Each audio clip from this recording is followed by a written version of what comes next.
Hey, welcome everybody. It's time to meet our community, the Hispanic business community here in Orange County.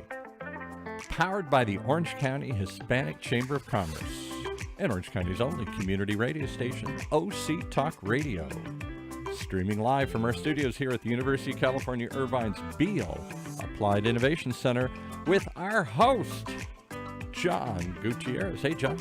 Hey, everybody. Thank you very much. Welcome, everybody, to our community podcast show again, where our community is your community, powered by Orange County Hispanic Chamber of Commerce. I'm your host, John Gutierrez, founder of OC Hospice, and also a board member at Orange County Hispanic Chamber of Commerce. Today's special guest is Mr. John Amador. He's the chairman of our Hispanic Chamber of Commerce board, and he's also the vice president at U.S. Bank. And he's also a member at the UCI OC Alliance. Let's welcome Mr. John Amador to the stage here. Thank you, Johnny. Great to be here today, and really appreciate this opportunity to, tell my story and also, more importantly, tell the story about the chamber.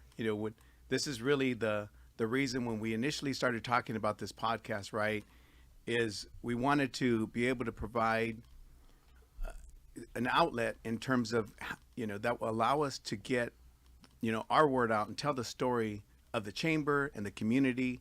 And this definitely provides us that opportunity. So thank you so much. And it's an honor to be here today.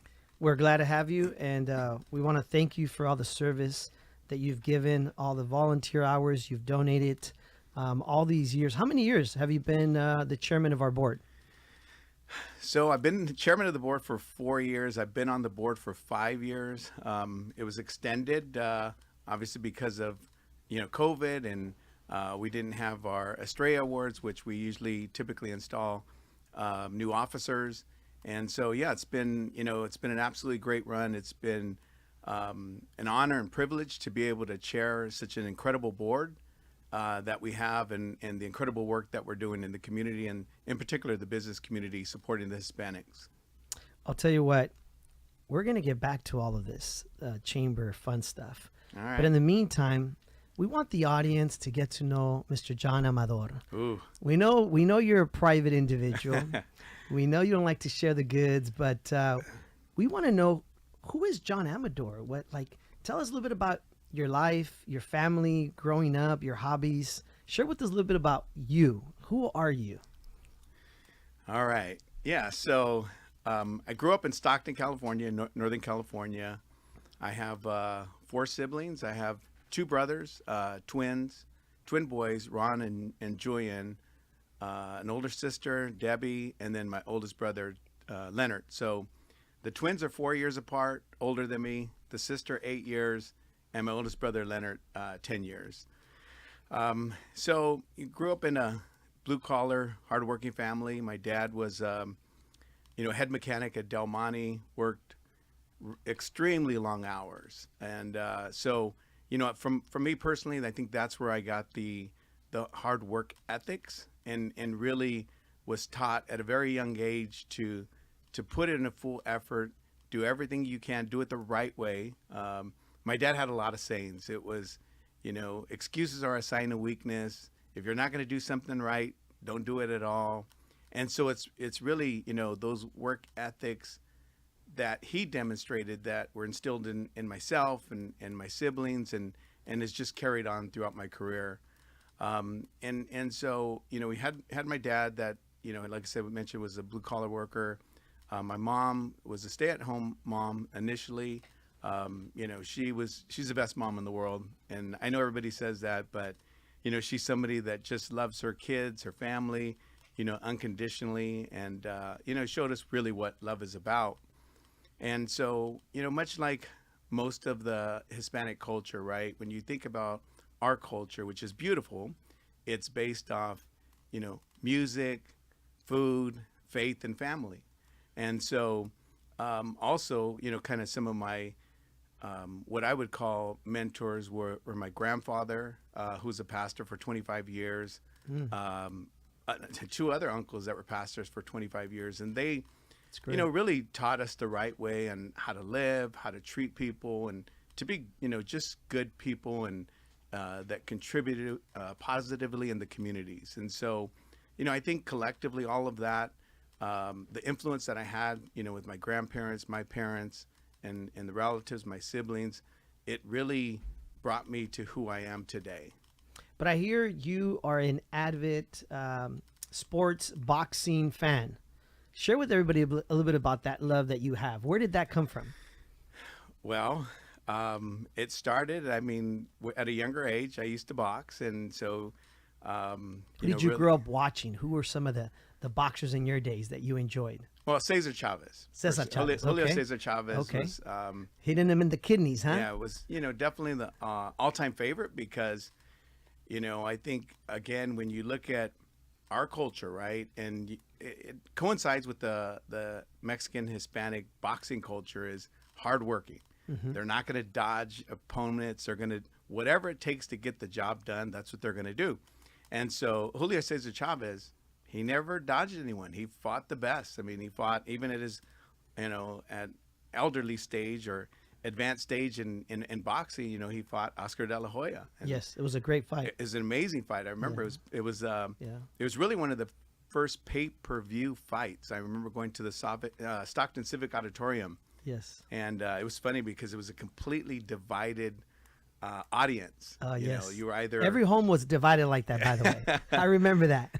yeah. So and just a love for boxing. I follow it. I try and go as many fights as I possibly can, whether it's Vegas or wherever it may be. Yes. Especially if it's a good fight.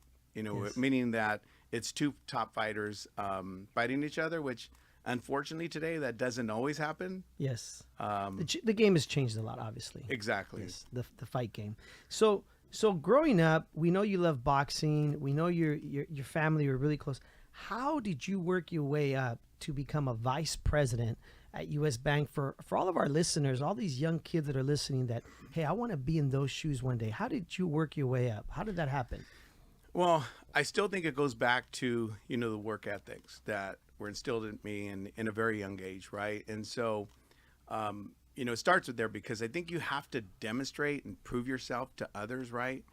And then also, I think part of it is coming from, my grandfather and my uncles, that they were natural, and actually my dad as well. He was a foreman at Del Monte at the time, and they were natural leaders. And so I was able to watch and observe some absolutely great leaders. And so it's something, leadership is something that to me kind of came natural. I remember, as a 16-year-old, I was coaching Little League, my nephews. And I remember that, I was just able to relate to the kids. And I remember one of the best compliments I've ever received in my life was another coach, a grown adult, coming up to me and asking me if there was any way I could talk to one of his players, because that particular player was having a lot of personal issues and thought that I could relate to them. And so, I was able to do that and kind of work things out and kind of get them back on the right path. But, I think it's really the leadership qualities as well. But I would say this, one of the things that, often we struggle with is just feeling that if we're, competent and qualified, right? And so it's a hurdle and obstacle that many of us have to, overcome. And I know, it's been talked about in like different books and things of that nature in terms of, what are some of the restrictions, things that restrict us from advancing.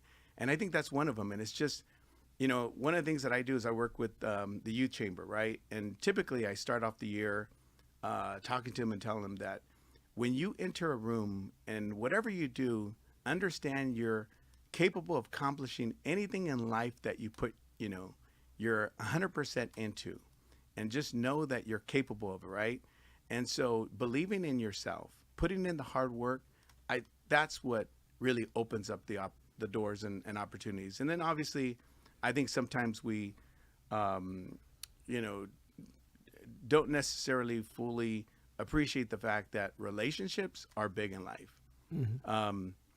I always tell people that we should, develop good relationships first and foremost because it's the right thing to do. Always do things because it's the right thing to do, not necessarily expecting anything in return. But I will say this, in return, that definitely doors open up as a result of that, right? So, you know, initially in my career, I would say that pretty much every door that opened, granted, I had to do certain things in order to, to have those doors open for me. But it also took someone, taking a chance and opening up those doors for you. So, just taking advantage of the opportunities that are presented to you. As a vice president of U.S. Bank, what is your role? What do you do on a daily basis, or just a brief summary? What is it for a young man or young lady listening out there that would like to someday be in this role? Yeah. So, my particular responsibility throughout my career, I've been an operations manager. It's something that came second nature for me. I was able, on operations, I kind of had the ability to go in and identify if we had a particular problem with the process or whatever. I could process re-engineer it and address any issues that we've had. And that's something that I think fortunately for me has come natural. And so that was the majority of my career. And then about 5 or 6 years ago, I wanted to take a little different route, and so I got out of operations and I got into risk management. And so, Okay. but during this entire time, I've been Interesting. Okay. vice president. Required extensive traveling. I would travel, leave on a Sunday morning, arrive on a Friday night, and Wow. so I essentially had Friday night and Saturday night to be home, and that was it. So. I really wanted to take a different career path that would allow me to spend more time, with family and things of that nature. And so I got into risk management. And so you think of risk management, it's really more of compliance. And I know it's not a super sexy topic, but I'll tell you. Don't fall asleep on us, folks. Don't I'll be fall quick. asleep on I'll be us. quick. But what Stay I with work on, us. what I work on is actually pretty cool. Pretty cool because it's really I'm assigned to a unit out of St. Louis that is really a think tank. And so they're coming up with all these new and innovative ways of doing things and creating better experiences for the customer. And as a result of that, implementing change very fast, right? And so I'm there to make sure that we do things the right way. As a bank, we're heavily, heavily regulated. A lot of, different government agencies that oversee us. And so my responsibility is to make sure that we continue to do the right things while, providing, featured and added benefits to the customer. It seems to me that these are important. You hit some really important topics here: operations, doing things the right way. Would you say these are some of the things you brought to the Hispanic Chamber of Commerce that you felt that, hey, maybe these are ways I can best help this organization because of your experience in the last 4 years?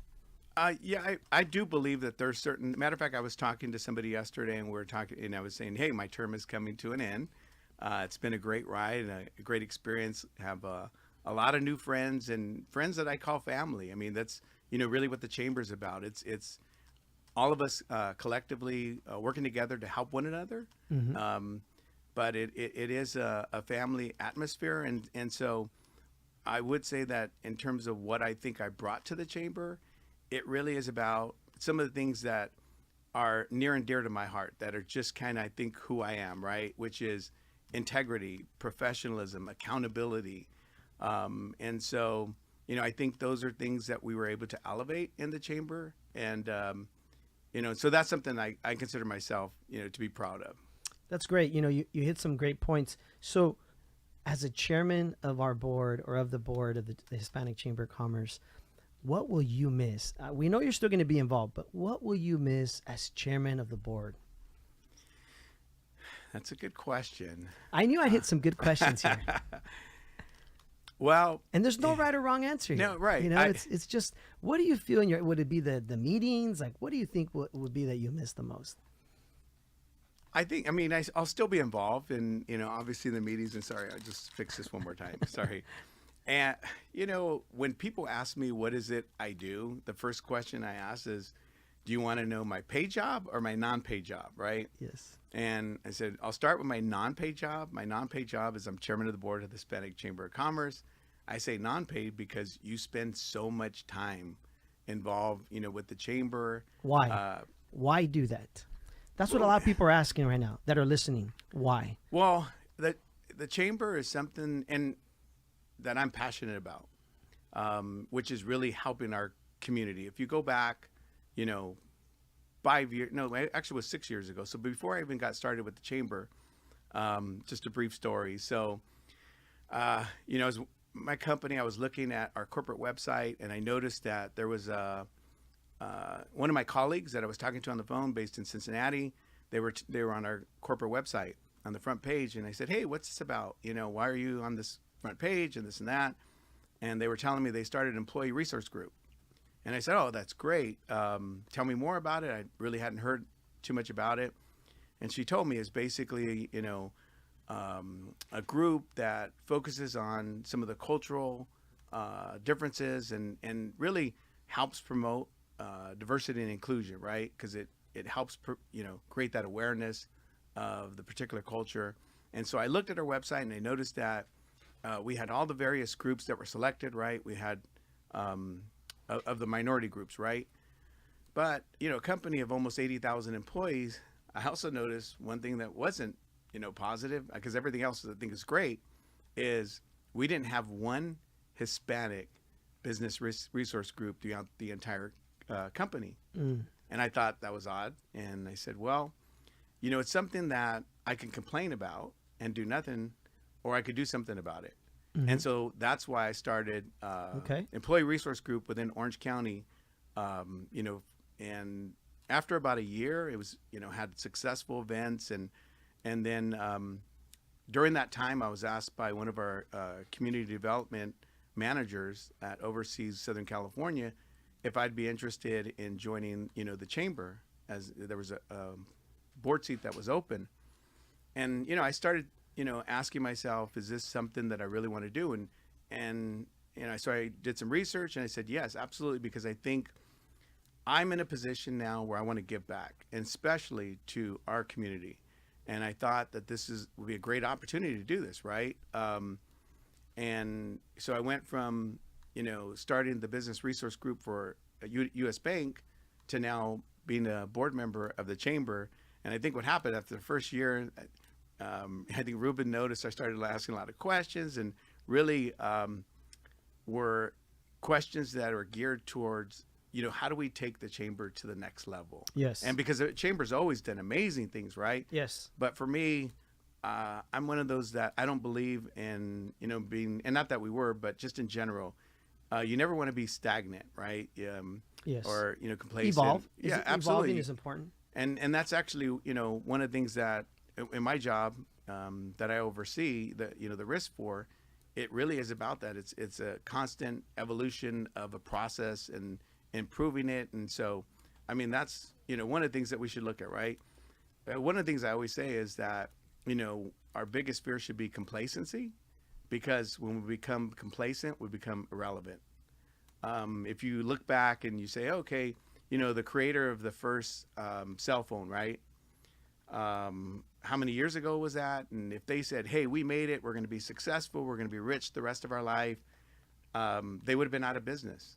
Because think about it now, how often do new versions of the phones come out? A good example is the whole Blockbuster story, right? How they didn't evolve. They didn't eventually do what Netflix was. Right. And they went out of business, right? Or Hollywood Video eventually took them out of business, and then Hollywood Video went out of business, and Netflix, right? So there's always, I love that point that you make about evolving. If not, you become irrelevant. Right. I think that's a great, great point. So what would you say to people listening on, who've never been part of our Hispanic Chamber of Commerce? What would you say to them right now as far as why they should join or what they may find there? What would you say to them? One particular, what I'm focused on is really how we can help them, right? And so, I mean, we do have a number of programs available to our members over the past, 2 years. Then over the pandemic, I think the biggest program that we had that's been able to help our members is, the different loans available through the government. And so, we offered those services. We had daily meetings, touch point meetings to provide, our members and and those in the community with updates and, what was going on and what to expect and things of that nature. So we have, the finance program, we have the procurement program, really helping our members to become minority owned certified, but then not only minority owned certified, but also to match them with some of our corporate members. As you're well aware, we have some of the biggest corporations as members, and actually board members of ours on the chamber within Orange County. And so, what does that mean? Minority owned certified, for people that are listening. Well, it's a certification that we would help them become as part of, it's a state certification process. And so the benefit of being minority owned certified, especially when you're dealing with banks and large corporations and things of that nature. This is great information. I hope everybody's really listening to this carefully. This is important. Many of those organizations, banks, corporations, they either have requirements or goals of fulfilling certain percentage of their overall spend, what you call it, right? Spend or contracts, meaning who they do business with. Okay. With minority-owned businesses. Basically, they can't just give all their business to big corporations. They have to support also smaller businesses, right? Well, it definitely small and medium-sized business, yes. But in particular, minority-owned businesses. Exactly. And it could be a bigger company, but just it's minority-owned. Right? Absolutely. Okay. I think that's a great point you make, because what would you say ballpark is the percentage at the Hispanic Chamber of Commerce between big corporations and small mid-sized businesses? What would you say the ratio is for those of people out there listening? Well, the majority is going to be small businesses. Okay. Granted, we do have a considerable amount of corporations, okay, that support what we do and believe in our cause. But at the end of the day, we are here for small businesses, and so that's why we offer different programs. Even obviously we have a number of events, and I don't really like to say that our chamber is event driven, right? Because events happen and they're great, and we have a great time, and we learn some things, and we meet different people, and it's an opportunity for networking, but really it's about what is going to impact their business, right? And so what impacts the businesses are yes, definitely we can refer some of the corporations, other small businesses, or clients to our members, but it's offering the different programs that we have that is really based on everything from start, fund or grow your business. So before we head on out, would you like to give a shout out to Bentley? Can you share with everybody who Bentley is? So Bentley is my little puppy that I was told was a Chiweenie. Is only going to be 7 to 9 pounds, and ended up being 25 pounds. But he's been a great friend. He's my little puppy. And the funny story is that I actually bought Bentley. I know maybe it's not a great story, but because my mom during COVID, she was in Northern California. She was in lockdown, and she had my dog, which is Portia. Yes. And she wasn't willing to give Portia back to me. She took ownership, and I thought, man, this is such an adorable puppy. If my mom sees this puppy, she's going to want it and give me my dog back. But I ended up getting attached to him, and here we are today. And needless to say, he was a great support system during the pandemic, right? Oh, absolutely. I don't know what I would have done without him. Well, listen, we want to thank you, Mr. Chairman of our board, Mr. John Amador, for being with us today. It's been a pleasure having you as our chairman of our board. I know your term is ending. I know we have a new chairman coming in. May 7th is the Stray Awards, where the new chairman will be presented, right? Absolutely. I don't know if you're allowed to say the name yet, or should we just wait till then? No, we can say it. Okay.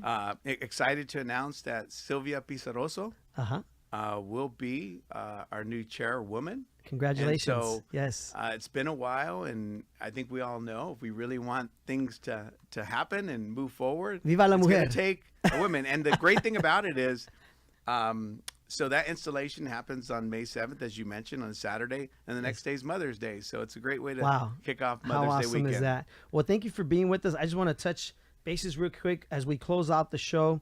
Please visit our website at ochcc.org. Also, we have an amazing job board that's part of our Hispanic Chamber of Commerce. So when you go to our website, you'll be able to find that. Or you could also find it on our Instagram page, which is OCHCC. And there you'll be able to click on the link at the top, and you'll be able to see our events, our job board. You'll also be able to connect through us on Facebook. So we invite you, the listeners, to follow us on social media. Again, we want to thank my special guest here, Mr. John Amador. Again, I'm your host, Mr. John Gutierrez with OC Hospice, and also a board member at the Hispanic Chamber of Commerce. And just want to remind everybody that here at our podcast show, at our community podcast show, where our community is your community. Have a good day, folks.